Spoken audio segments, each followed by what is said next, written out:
What's up, guys and girls? Today I'm going to be giving you guys a few, I would call them unconventional tips for college. Now, I am a senior in college, and these tips may come across slightly unorthodox, but this one is generally going to be about reading in college. Now, I was all for reading in college, and I go to a state university, and the thing is, like, it is very important for certain classes. Um, I took organic chemistry and mammalian physiology, and both of the classes, especially the latter class, required reading. Like, whether it was something extra, something was required. So for me, it was everything. I always want to get as much as possible. So I researched online, I read through all the lecture slides, and I also tried to read as much of the book as I could. And I did that a lot. And it was sometimes very painful. Like, sometimes it took me a couple hours to read the assigned reading that day or week. And some people, if they enjoy it a lot, that's not a lot, that's nothing. But when it's dull material or just very complicated theoretical stuff, or something you have to visualize and it's dense text, that can get very tough.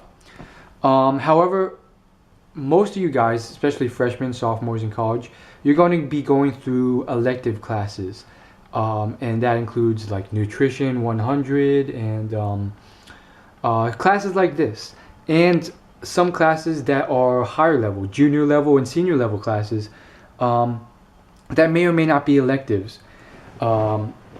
And these classes have large assigned readings, and it's preposterous because the amount that they're assigned, it's almost pretty much implying that you don't have to read this. I took a Nutrition 100 introductory class last semester because I pretty much had finished up on a lot of courses already, and that was one of the courses I decided to take just to add on. And it had a recommended like reading list, you could say. Like, you know how in the syllabus they'll list like the chapters you should read as the course goes along. So like Monday, January 27th, read chapter 1, or this week read chapter 2 and 5. Well, the reading list was just crazy, and a lot of these classes I went in just like, I wouldn't call it naive, but I wanted to, I guess I was moral in a sense. So I thought, you know what, I'm going in, I am assuming people actually read these chapters. And so for a couple of these classes, including nutrition, like, I went up to your teacher or the TA, and I was like, so am I supposed to read these chapters and then do the homework here? Or I asked a couple questions on reading and so forth. And after like the first couple weeks, like, I kind of got the hint that like the TAs didn't give a crap.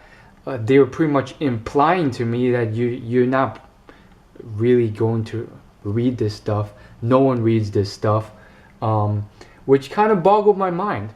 And some of those classes, it really just like screws with you, because it's like you have this reading list, but you don't need it. But like, the class is complicated enough to a point where you're not sure if you need it or not. And I ended up realizing, like, I opened a book and I started reading this stuff, and it was just like the amount of reading required for this class compared to like the material, it doesn't make sense. So some of these classes, like, you just sort of have to learn on your own. But a lot of times you get into these situations where it's confusing because you can't tell. Sometimes it's like the material is complicated enough that you can't trust whether the lecture slides will be enough. And so you start reading the material in the textbook, but it's so dense, and you realize like half an hour has passed while you're reading this, or maybe even 10 minutes have passed, and you realize that's going to take you another hour or 2 hours to read all this material. And like common sense sort of like pervades, and you're like, it really just doesn't make sense to read all this material. Like, I doubt a lot of it will help. Some of it will, but it just doesn't make sense. And that begs the question as to why there's such ridiculous reading assignments for classes.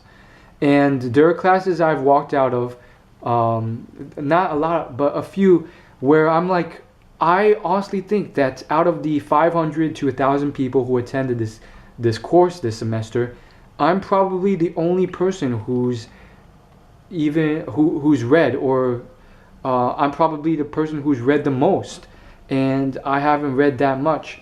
But again, if you're taking advanced level classes, there are definitely quite a few classes that require reading, and sometimes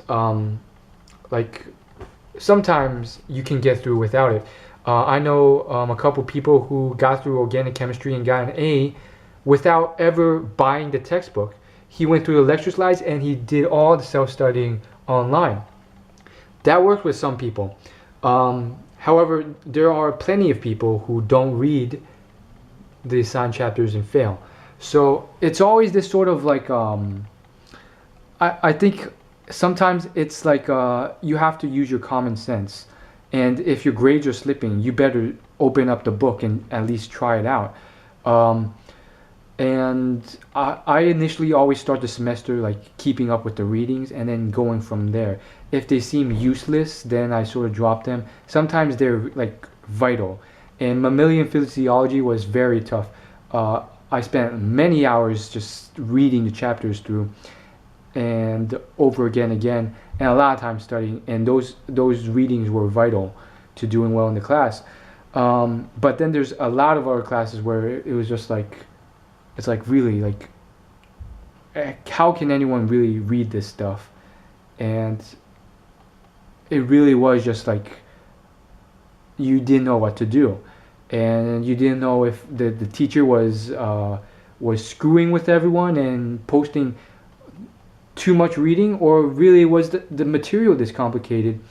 But deep down you realize that even the teacher, let alone the students, probably didn't have the time to go through all this reading because the reading was so dull. So maybe you guys can relate. I've taken advanced level courses in my college for business classes, science classes. I've taken introductory classes in computer science, communications, music, and so maybe you guys can relate, and English. So as always, like, favorite, comment, and subscribe.